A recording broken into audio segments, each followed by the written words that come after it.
श्रीकृष्णाय नमः। श्रीगोपीजनवल्लभाय नमः। श्रीमदाचार्यचरणकमलेभ्यो नमः। श्री गुसाई जी परम दयालवे नमः। श्री यमुना चतुर्भ्यां नमः। श्री गुरुवे नमः। श्री गुरुचरणकमलेभ्यो नमः। जय श्री कृष्ण। अब श्री गुसाई जी के सेवक आस्करण नरारगढ़ के राजा तीन की वार्ता को भाव कहत हैं। भाव प्रकाश ये राजस भक्त है। लीला में इनको नाम बिकला है। सो बिकला श्री दामा सखी की संगीनी है। ये नागरी ते प्रगटी है ताते उनके भाव रूप हैं। वार्ता प्रसंग एक। सो आस्करण को प्रथम राग पर बहुत आसक्ति हती। सो देश देश के कलामत गवैया आस्करण के पास आवते। सो आस्करण सबको समाधान करते। जहाँ लो रहते तहाँ ताई सीधो सामान पहुँचावते। पाछे जब चलते तब विदाहू आछी करते। सो 2 से 4 से गवैया सदा आस्करण के पास गाइवे को रहते। सो एक दिन तानसेन ने आस्करण की बड़ाई सुनी। सो मन में विचारियो जो एक बार आस्करण के पास जाई देखो, आस्करण कछु समुझत है। यह विचार के तानसेन आस्करण के वहाँ गए। सो मध्याह्न समय राजा अपनी कचहरी में बैठो है। 10-20 भले भले गवैया गावत हैं सारंग के पद। ज्येष्ठ के दिन हैं। सो आस्करण तानसेन को देखी के बहुत प्रसन्न भयो। अपने निकट बैठायो। कहो तानसेन तुम भले समय आए, कछु सारंग के पद गाओ। तब तानसेन ने गोविंद स्वामी को पद गायो। कुंवर बैठे प्यारी के संग, अंग अंग भरे रंग। बली बली बली बली त्रिभंगी ज्योतिन सुखदाई। ललित गति विलास हास, दंपति मन अति हुल्लास। विगलित कच सुमन, बास स्फुटित कुसुम निकर। तेसी ये सर दरेनी झुन्हाई। नव निकुंज मधुप गुंज कोकिल, कल कूजत पुंज। शीतल सुगंध मंद पवन अति सुहाई। गोविंद प्रभु सरस जोरी, नव किशोर नव किशोरी। निरखी मदन फौज मोरी। खेल छबीले नवल कुंवर, ब्रजकुल मनिराई। यह पद सुनत ही आस्करण को मूर्छा आई। सो 4 घड़ी पाछे चैतन्यता भई। तब आस्करण ने तानसेन सो कही, जो आज ताई मैंने ऐसो पद नाही सुनियो। हजार हजार कलामत सर्वदा मेरे पास रहे, परंतु ऐसो विष्णुपद नाही गायो। पाछे आस्करण ने तानसेन सो कही, जो यह विष्णुपद सुनी के त्रैलोक को राजा मोको तुच्छ दिसत है। मैं अपने राज की कहा कहूँ। ताते तानसेन तुम्हारो मन होई तो यह मेरो राज भूमि रानी द्रव्य सब लेहू। तुम्हारो मनोरथ होई सो लेहू। यह सुनी के तानसेन ने कही, मैं कछु तुम्हारो राजभूमि नहीं चाहत। मैं तुमको देखन आयो हूँ। सो राजा कछु गाइवे में समूझत है कि नाही। बड़ाई तो बहुत सुनी, सो तुम्हारी बड़ाई साची है। अब मोको कछु चाहिए नाही, अब मैं जात हूँ। यह सुनी के आस्करण ने तानसेन को विनती करी के बैठाए। कहे, जो यह पद तुम अपने करी के गाए के कोई और को है। तब तानसेन ने आस्करण सो कही, हे राजा, ऐसो पद मोसो कोटि जन्म में हूँ न आवे। यह तो श्री गोकुल में श्री विट्ठलनाथ जी श्री गुसाई हैं। साक्षात श्री कृष्ण प्रगट भये हैं। तिनके अंतरंग सेवक गोविंद स्वामी हैं, उनने गायो है। मैं उनसो सीखे हूँ। उनसो साक्षात कृष्ण वार्ता करत हैं, संग खेलत हैं। वे बड़े भगवदीय हैं। उनकी कृपा ते मोको इतनो आयो है। यह सुनी के आस्करण ने कही, जो ऐसो कछु उपाय बताओ जो मैं गोविंद स्वामी के दर्शन करूं। तब तानसेन ने कही, जो वे गोविंद स्वामी श्री गुसाई जी के सेवक भये बिना अपने पास काहू को बैठन नहीं देत। मैं हूँ जब श्री गुसाई जी को सेवक भयो, श्री गुसाई जी आज्ञा दिए तब मोको बताए हैं। तब आस्करण ने कही, मैं श्री गुसाई जी को सेवक निश्चय होऊंगो। तब तानसेन ने कही, आछो। तब आस्करण ने कही, तुम मेरे संग चलो। श्री गुसाई जी से विनती करी के मोको सेवक कराओ। तब तानसेन आस्करण के पास रहे। पाछे आस्करण ने सगरे गवैयान को विदा किए। कहो, अब तुम्हारे पदन सो मोको काम नाही है। सो सगरे उठी गए। पाछे वृंदावनी महंत हते, तीनहू को विदा किए। जाऊ तुम्हारे हु पद सो मेरो काम न होई। सो सगरे उठी गए। पाछे आसकरण राजा ने श्री गोकुल आईवे की तैयारी करी। सो नरवर सो कूच कियो। तब अपनो मनुष्य दोरायो जो खबरी लियाऊ। श्री गुसाई जी श्री गोकुल होई तो श्री गोकुल चलो, श्री गोवर्धन होई तो श्री गोवर्धन चलो। सो श्री गुसाई जी श्री गोकुल हते। सो मनुष्य ने आसकरण को खबरी करी जो श्री गुसाई जी श्री गोकुल में विराजत हैं। तब आसकरण तानसेन को लेके श्री गोकुल आए। सो राजभोग आरती श्री नवनीत प्रिया जी की श्री गुसाई जी ने करी। सो आसकरण दर्शन करी के मन में बहुत प्रसन्न भये। सो वा समय गोविंद स्वामी यह पद गावत हते। श्री वल्लभ नंदन रूप अनूप स्वरूप कहो न जाई। यह कीर्तन सुनी के आसकरण बहुत प्रसन्न भये। तब तानसेन ने कान में कहो जो गोविंद स्वामी ये ही है, परंतु अब ही बोलियो मती। पाछे अनोसर भयो। तब आसकरण और तानसेन श्री गुसाई जी की बैठक में आए बैठे। पाछे श्री गुसाई जी श्री नवनीत प्रिया जी को अनोसर कराए के पाछे बैठक में पधारे। गादी तकिया पर बिराजे। तब आसकरण और तानसेन ने दंडवत करी।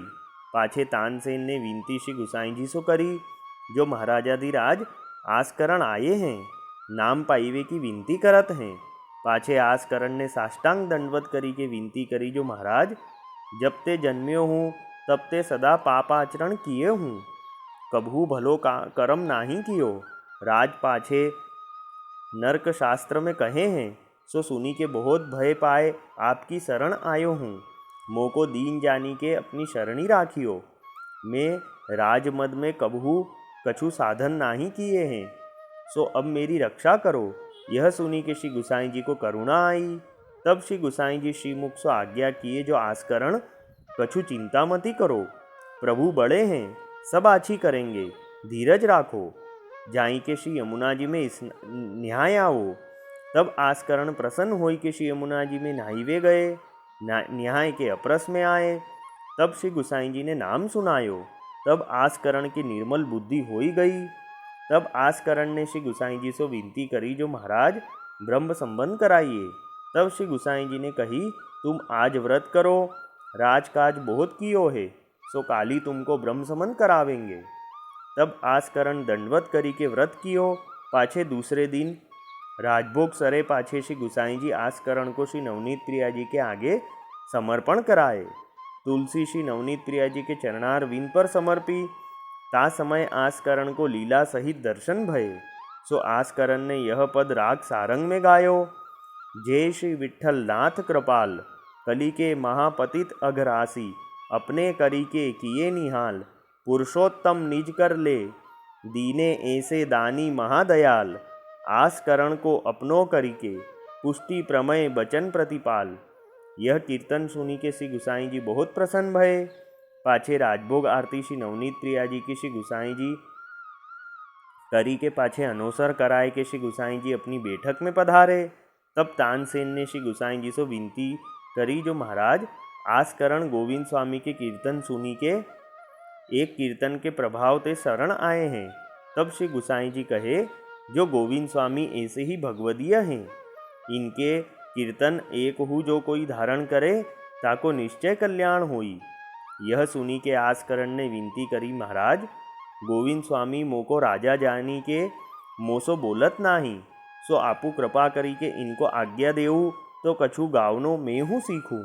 तब श्री गुसाई जी गोविंद स्वामी को बुलाई के कहे जो गोविंद दास आसकरण को हु कछु सिखाओ, या को राजमद नाही है, आसकरण वैष्णव हैं और तुम्हारे कीर्तन के प्रभाव से शरणी आए हैं और तुम्हारे कीर्तन में रुचि बहुत है, ताते तुम इनको जो ये पूछे सो बताइयो।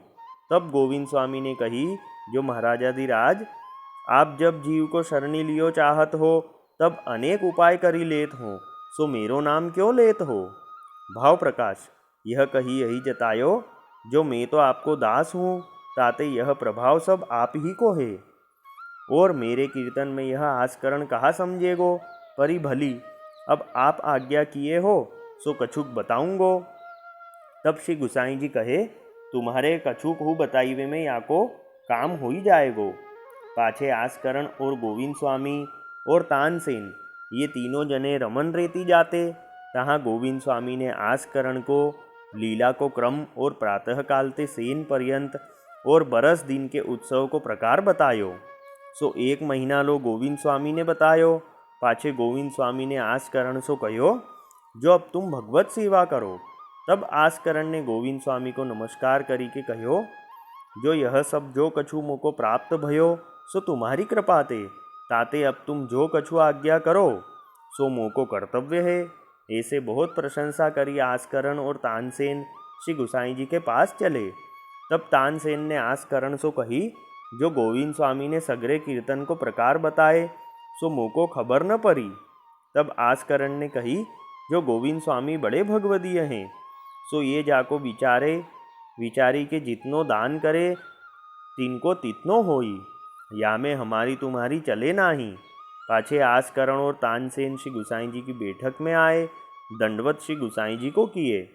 तब आस्करण ने श्री गुसाई जी से विनती करी, जो महाराज गोविंद स्वामी ने भगवत सेवा करन की आज्ञा करी है, सो अब आप आज्ञा करो सो मैं करूं। तब श्री गुसाई जी ने कही, जो गोविंद स्वामी ने कही सोई तुमको कर्तव्य है, अब तुम घर जाई के भगवत सेवा करो। तब आस्करण ने विनती करी, जो महाराजाधिराज आप स्वरूप पधराई देऊ तो मैं सेवा करूं। तब श्री गुसाई जी एक ठाड़ो स्वरूप हतो, सो खेल के ठाकुर में विराजतो। सो श्री गुसाई जी ने आस्करण के माथे पधराए और श्री मोहन जी नाम श्री गुसाई जी धरी दिए। तब आस्करण ने विनती करी, जो महाराज दोई भीतरिया जो सेवा में आची रीति भांति जानत होई सो मेरे संग करी देहूँ, तो मैं अपने देश में जाई घर में सेवा करूँ। तब श्री गुसाई जी दोई भीतरिया संग आस्करण के करी दिए। तब आस्करण श्री गुसाई जी को दंडवत करी के विनती कीनी, जो महाराजाधिराज मैं कछु जानत नाही, मोह पर सदा कृपा राखोगे। यह दीन वचन सुनी के श्री गुसाई जी को हृदय भरी आयो। तब श्री गुसाई जी आस्करण सो कहे, तुम सुखेन घर जाई के सेवा करो, तुमको राजकाज लौकिक बाधा न होएगी। तब आस्करण दंडवत करी के अत्यंत भाव प्रीति सहित विदा होई तानसेन को संग लेके अपने घर आए। तब आस्करण ने तानसेन की बहुत बड़ाई करी, जो तुम्हारी कृपा ते मैं पुरुषोत्तम पाए। अब तुम आज्ञा करो सोई मैं करूं, गाम धरती लेहू मेरे पास रहो। तब तानसेन ने कही, जो तुम्हारे ऊपर कृपा भई और मेरे ऊपर इतनी नाही भई, सो मेरो अधिकार नाही, मेरो भाग्य नाही, तो मैं कहाँ करूं? अब तो मैं अपने घर जाऊंगो। तब आस्करण ने एक आछो घोड़ा सुनहरी साच को अपने चढ़ीवे को और 1002 रुपया तानसेन को बहुत विनती करी के दिए। सो तानसेन लेके अपने घर आए। पाछे आस्करण आछो सुंदर मंदिर सिद्ध कराए राज सेवा परम प्रीति सो करन लागे। सो तनुजा वित्तजा 2 प्रकार सो भली भांति सो सेवा करन लागे। राजकाज दीवान के हवाले करी दियो। सो वे आस्करण ऐसे भगवदीय भये। अब वार्ता का संक्षिप्त सारांश हिंदी में। अब श्री गुसाई जी के सेवक राजा आस्करण, नरवरगढ़ के राजा, ये राजस भक्त हैं। लीला में इनका नाम बिकला है। तो राजा आस्करण को राग पर बहुत आसक्ति थी, तो देश देश के गवैया सब इनके पास आते, तो राजा आस्करण सबका समाधान करते। तो 200-400 गवैया राजा आस्करण के पास सदा रहते। तो एक बार तानसेन ने आस्करण की बड़ाई सुनी। तब तानसेन ने मन में विचार किया कि इनके पास एक बार जाके देखे कि ये कितना समझते हैं। फिर तानसेन राजा आस्करण के वहाँ गए। तब आस्करण के पास 10-20 गवैया बैठ के गा रहे थे और राजा आस्करण सुन रहे थे। तब तानसेन को देख के राजा आस्करण बहुत प्रसन्न हुए और अपने निकट बिठाया और कहा कि तानसेन, तुम अच्छे समय आए, कुछ सारंग में पद गाओ। तब तानसेन ने गोविंद स्वामी का पद गाया। कुंवर बैठे प्यारी के संग, अंग अंग भरे रंग। ये पद सुनकर राजा आस्करण को मूर्छा आ गई। फिर कुछ समय बाद वह जागे और कहे कि 1000 कलामत मेरे पास सर्वदा रहते हैं, पर किसी ने भी ऐसा विष्णु पद नहीं गाया। यह पद सुनकर मुझे मेरा ही सब राजपाट सब तुच्छ लग रहा है। तानसेन, तुम ये सब रखो। यह सुनकर तानसेन ने कहा, मुझे कुछ नहीं चाहिए, मैंने आपकी बड़ाई बहुत सुनी थी, तो आज देख ली कि आपकी बड़ाई साची है। फिर राजा आस्करण ने पूछा कि ये पद तुम्हारा है या किसी और का है? तब तानसेन ने कहा कि ऐसा पद तो मुझसे कोटि जन्म में भी नहीं आवेगा। यह पद तो श्री गुसाई जी के सेवक गोविंद स्वामी का है, मैंने उनसे सीखा है। तब आस्करण ने तानसेन से कहा कि मुझे भी उनके दर्शन करना है। तब दोनों श्री गोकुल आए। तब राजभोग आरती श्री नवनीत प्रिया जी की श्री गुसाई जी कर रहे थे और राजा आस्करण दर्शन करके बहुत प्रसन्न हुए। उस समय गोविंद स्वामी यह पद गा रहे थे, श्री वल्लभ नंदन रूप अनूप स्वरूप कहो न जाई। यह कीर्तन सुनकर आस्करण बहुत प्रसन्न हुए। तब तानसेन ने राजा को कहा कि ये गोविंद स्वामी हैं। फिर जब श्री गुसाई तक में पधारे तब राजा और तानसेन दोनों ने आकर दंडवत करी और राजा आस्करण ने श्री गुसाई जी से विनती करी कि महाराज मुझे सेवक करिए, मैंने राजपाट में अपना बहुत समय ऐसे ही गवाया है। तब श्री गुसाई जी ने कृपा करके राजा आस्करण को नाम सुनाया और व्रत करा के ब्रह्म समन कराया। तब आस्करण की बुद्धि निर्मल हुई। फिर दूसरे दिन राजभोग समय राजा आस्करण ने श्री नवनीत प्रिया जी के सन्मुख यह पद गाया, जय श्री विठ्ठल नाथ कृपाल। यह सुनकर श्री गुसाई जी आप बहुत प्रसन्न हुए। फिर जब श्री गुसाई जी अपनी बैठक में पधारे तब तानसेन ने विनती करी कि महाराज ये गोविंद स्वामी के कीर्तन के प्रभाव से आपकी शरण में आए हैं। तब श्री गुसाई जी ने कहा कि गोविंद स्वामी ऐसे ही भगवदीय हैं। तब श्री गुसाई जी ने गोविंद स्वामी से कहा कि गोविंद दास आस्करण को भी कुछ सिखाओ। तब गोविंद स्वामी ने राजा आस्करण को सब लीला क्रम के अनुसार सब पद सब प्रकार बताया। फिर गोविंद स्वामी ने राजा से कहा कि अब तुम भगवत सेवा करो। तब राजा आस्करण ने श्री गुसाई जी से विनती करी कि महाराज गोविंद स्वामी ने ऐसी आज्ञा करी है। तब श्री गुसाई जी ने आस्करण के माथे एक श्री मोहन जी का स्वरूप पधराया। तब राजा आस्करण तानसेन को साथ में लेके अपने घर आए और श्री ठाकुर जी का सुंदर मंदिर सिद्ध करवा के सेवा करने लगे और तानसेन से कहा कि तुमको जो चाहिए वो ले लो, तुमने मुझे पुरुषोत्तम से मिलाया है। तब तानसेन ने मना किया। फिर राजा ने हठपूर्वक तानसेन को एक घोड़ा सुनहरी साज वाला दिया और 2000 रुपये दिए। फिर राजा ने सब राजकाज तो सब दीवान को सौंप दिया और आप तो सेवा करने लगे। वल्लभी वैष्णव सदा सुहागी, जो श्री वल्लभ शरणे आवे सो पूरण बड़भागी। गल तुलसा की माला सोहे, भाले तिलक रसाला। तापर वल्लभी मुद्रा सोहे, मुख बोले गोपाला। तन मन धन वैष्णव पर वारू, गाँव श्री गिरधर लाला। आज सभा में पूर्ण रहत हैं, सूरदास नंदलाला। वल्लभी वैष्णव सदा सुहागी। जय श्री कृष्ण।